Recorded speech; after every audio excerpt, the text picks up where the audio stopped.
कल हम लोगों ने प्रश्नावली 3.1 का 1 नंबर क्वेश्चन को कंप्लीट किया।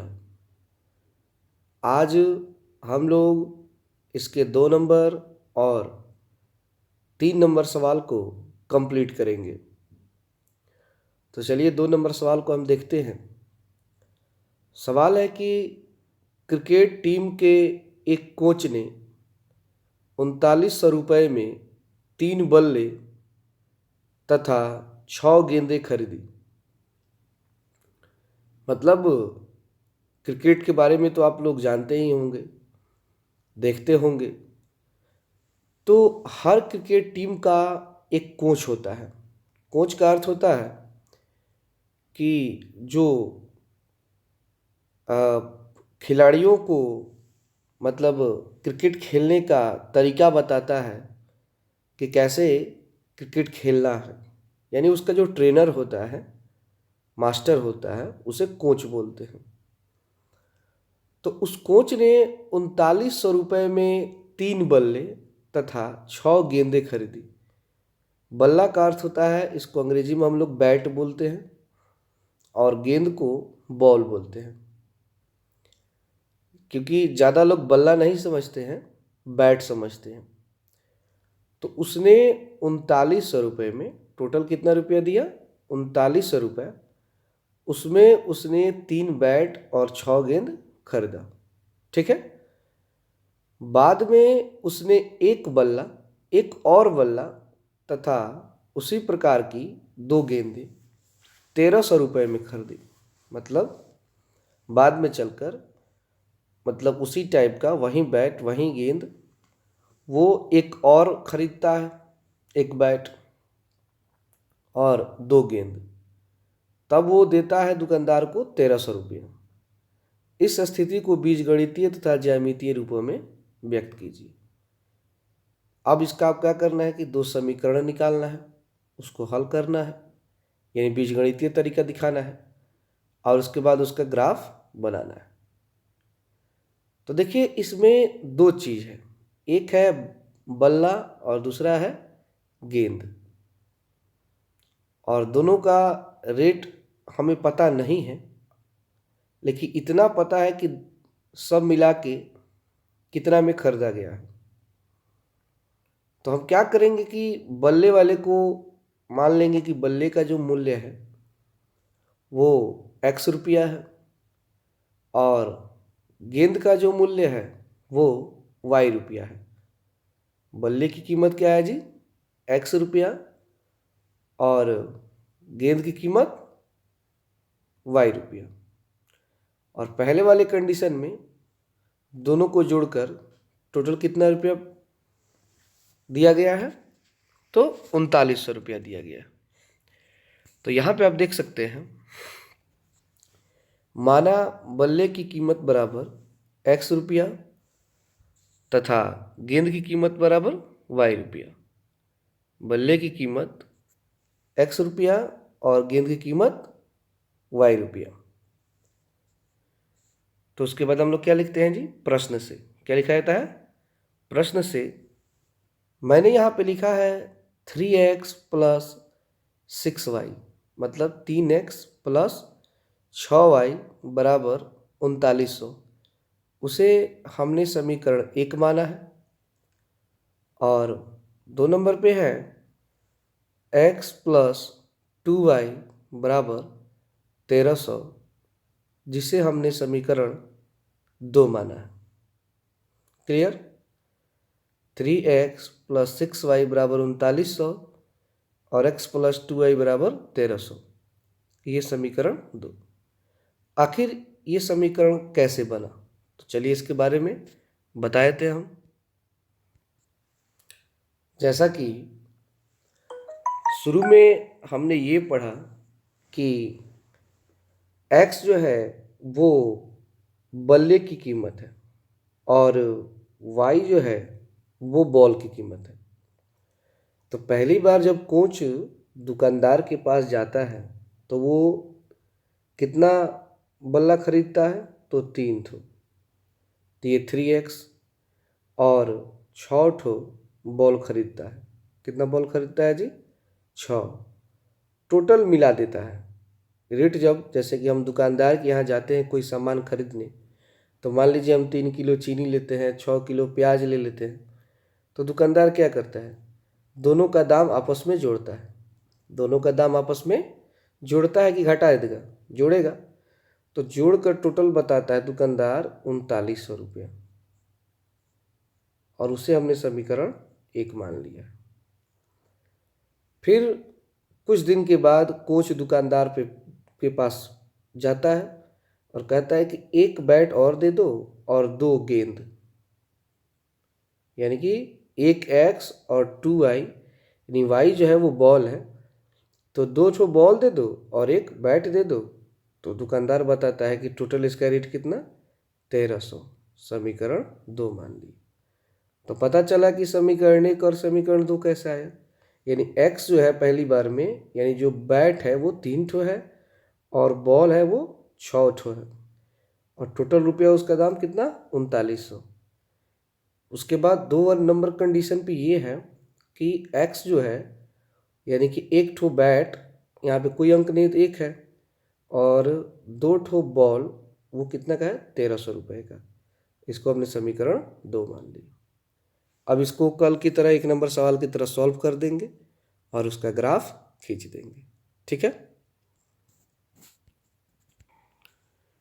तो यहाँ पे आप लोगों को ये समझ में आ गया होगा कि 3x + 6y = 3900, समीकरण 1, x + 2y = 1300, समीकरण 2 कैसे निकला है। ठीक है, तो आइए हम समीकरण 1 और 2 को बारी बारी से हल करते हैं। तो लिखेंगे समीकरण 1 से, समीकरण 1 हमारा है 3x + 6y = 3900। इसमें हमने क्या किया है कि कॉमन लिया है। जैसे आपको देखना है कि 3, 6 और 3900 में कॉमन क्या होगा। कॉमन का अर्थ होता है कि वे अंक जो सभी में उपस्थित हो, मतलब उस अंक से जितने भी अंक हैं सभी में भाग लग जाए। तो देखिए 3 से 3 में भाग लग जाएगा। अगर हम 3 से 3 में भाग दें तो 3 एकम 3 भाग लग जाएगा।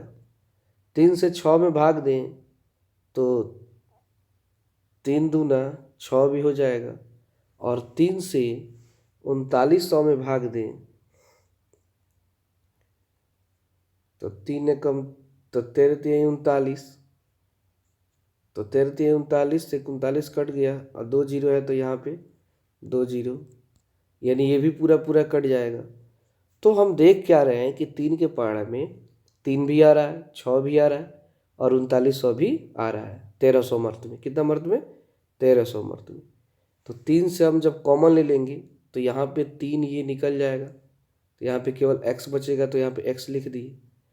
3 से भाग देंगे 6 में तो 3 दूना 6 और y का y उतार दिए, और 3 से 3 में भाग देंगे तो 3 एकम 3, फिर 3 त्रिका 9, और ये 2 जीरो है तो 2 जीरो उतार दी।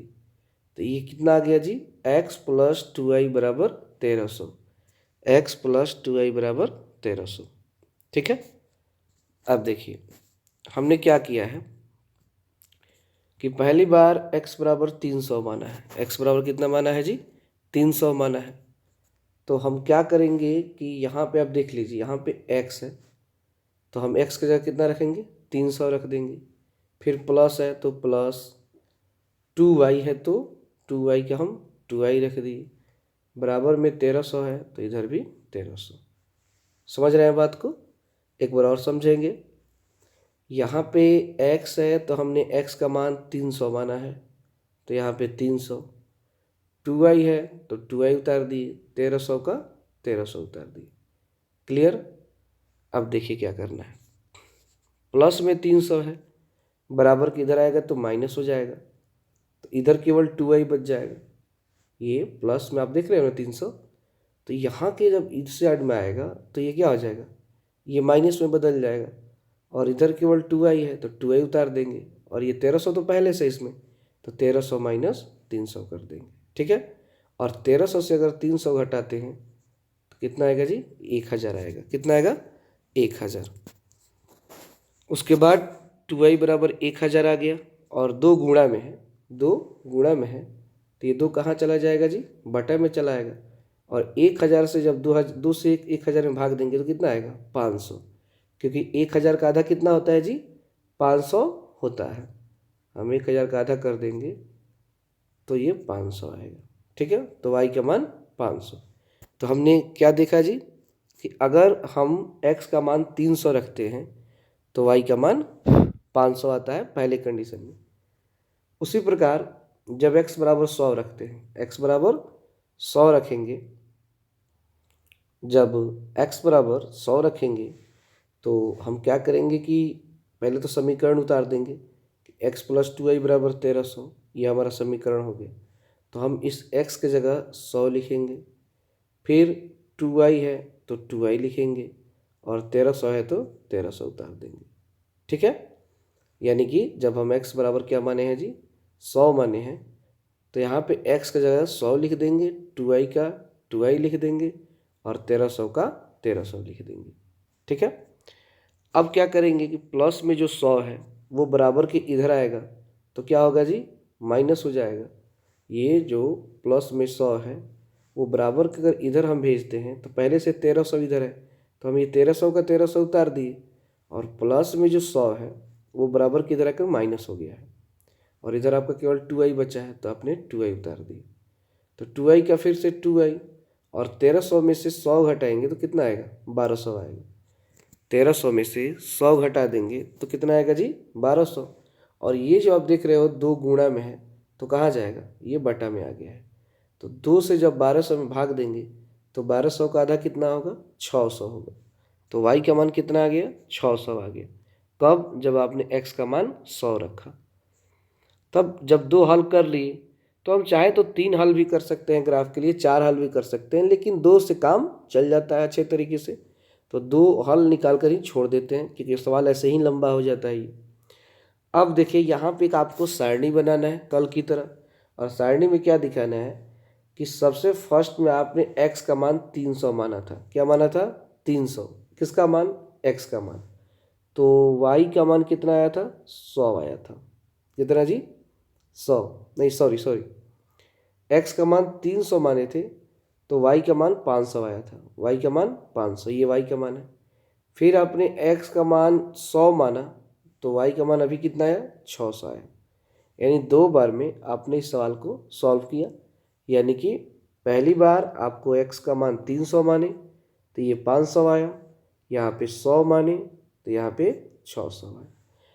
अब देखिए एक सवाल आपके मन में ये बन रही होगी कि आखिर यहाँ पे हम x का मान 300 100 क्यों माने। जैसे कल जो पहला सवाल था तो उसमें हमने क्या माना था, हमने उसमें माना था 1 2 3 4 करके छोटे छोटे अंक माने थे। यहाँ पे हमने बड़े बड़े अंक क्यों माने हैं, इसका ग्राफ कैसे खींचा जाएगा। आपके माइंड में ये बात चल रहा होगा कि उसमें 300 कहाँ से हटेगा।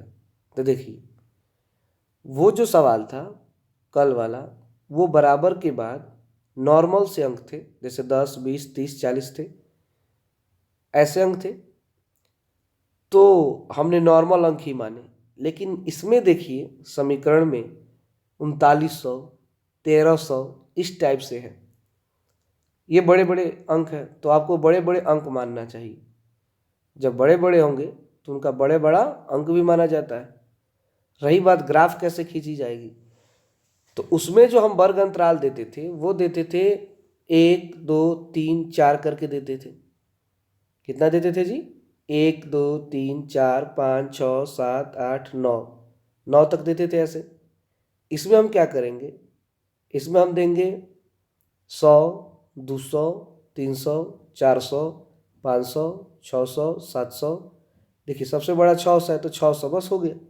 तो 1 से लेकर मतलब 100 से लेकर 600 तक जाने में 6 लाइन तो लगेगा, 100 200 300 400 500 600। ठीक है, चलिए इसको हम आपको दिखा रहे हैं, रुक जाइए।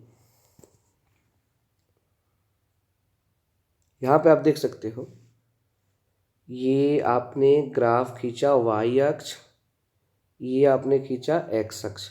ठीक है, तो आपको क्या करना है, 100, 200, 300, 400, ऐसा ही करके 500, 600 हो गया। 6 लाइन तो आपको हटाना है, इधर भी 600, इधर भी 600, इधर भी 600। तो क्या ये नहीं बन जाएगा ग्राफ में? तो आसानी से आप बना सकते हो। तो उसको हम ग्राफ में बताएंगे खींचकर। तत्काल यहाँ पे केवल ये समझा दिए कि टेंशन नहीं लेना है कि 100-200 का ग्राफ कैसे बनेगा। 1000 का भी होगा, 10,000 का भी होगा, 1 लाख का होगा, उसका भी बन जाता है। अब देखिए, अब हम समीकरण 2 को हल करते हैं। तो लिखेंगे समीकरण 2 से x + 2y = 1300। तो देखिए, अभी हमने जो समीकरण 1 हल किया उस पर थोड़ा फोकस करेंगे। यहाँ पे ध्यान दीजिए, x + 2y = 1300 है समीकरण 2, और समीकरण 1 क्या है उसको देखिए। समीकरण 1 से 3x + 6y = 3900, 3 कॉमन लेने के बाद क्या आया है, यहाँ पे देखिए आप, x + 2y = 1300। यानी जो समीकरण 2 है वही समीकरण 1 भी था जिसको हम हल किए। सेम, दोनों का दोनों एक जैसा समीकरण है ना, दोनों का दोनों एक जैसा। तो जो हल हमने समीकरण 1 का किया, सेम उसी बात को उतार देंगे समीकरण 2 में। उससे कुछ अंतर नहीं होगा, बिल्कुल वही का वही बनेगा। ठीक है ना? तो बस यही आपको दिखाना था। तो समीकरण 2 का भी हम हल उसी प्रकार से करेंगे जैसे हमने समीकरण 1 का किया है। तो इसमें भी x + 2y = 1300, जब x = 300, क्योंकि उसमें क्या माने थे देख लीजिए, x = 300 तो y का मान 500 आया था, फिर x का मान 100 तो y का मान 600 आया था। तो 300 माने, सेम उसी बात को कुछ नहीं किया, केवल उतार दिए हैं। तो 300, और टोटल इसका जब मान कितना निकला, 500। जब x = 100 तो y का मान कितना निकला, 600। फिर इसी को सारणी में सजा दी। यानी कि 2 बार एक ही सवाल को क्या कर देंगे, हल कर देंगे, और उसके बाद इसका ग्राफ खींच देंगे। ठीक है? तो ग्राफ खींचने के लिए हम ग्राफ में क्या करें, कल आपको बताए थे कि बीचों बीच x अक्ष और y अक्ष को खींचा जाता है, और x + x - y + y - मूल बिंदु 0 वो आपको डाल लेना है सभी सवाल के लिए, और उसके बाद इसके मान को पुटअप करना है। ठीक है? तो चलिए अब ग्राफ को बनाते हैं हम लोग। हमारे पास पहले ये अंक थोड़ा नोट कर लीजिए, समीकरण 1 में भी यही, समीकरण 2 में भी यही बनेगा। ठीक है ना? तो चलिए पहले सवाल उतार लीजिए, उसके बाद से हम ग्राफ बनाते हैं।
तो आइए अब इसका हम लोग ग्राफ खींचते हैं।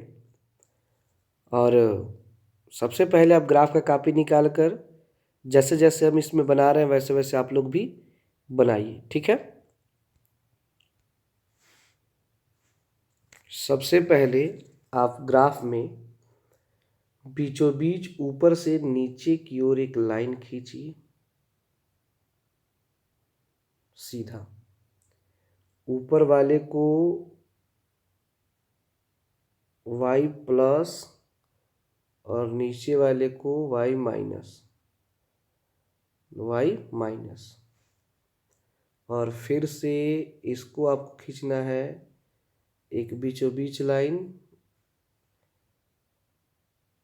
और उसके बाद यहाँ पे x प्लस, यहाँ पे x माइनस, और ये मूल बिंदु 0।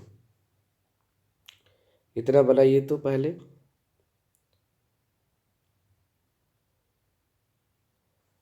और उसके बाद देख लीजिए पहले, उसके बाद आपको सबसे बड़ा अंक क्या है जी, 600। तो चारों तरफ 600 तक सजाइए, यानी कि यहाँ पे एक नंबर पे 100, 200, 300, 400, 500, 600, इधर प्लस में, इधर 600 माइनस में, ऊपर 600 तक प्लस में, नीचे माइनस में। इतना बनाइए सारे लोग, लाइन पर, मोटे लाइन पर सजाइए। और उसके बाद से हम आपको बता देते हैं बोर्ड पर कैसे आपको मिलाना है। तो इतना कीजिए तो फटाफट। तो इस 3 नंबर सवाल को हम लोग कल सॉल्व करेंगे, क्योंकि इसी में ज़्यादा समय लग गया, ठीक है ना। और सारे सब्जेक्ट को भी ध्यान में रखना है। तो आज के लिए इतना ही।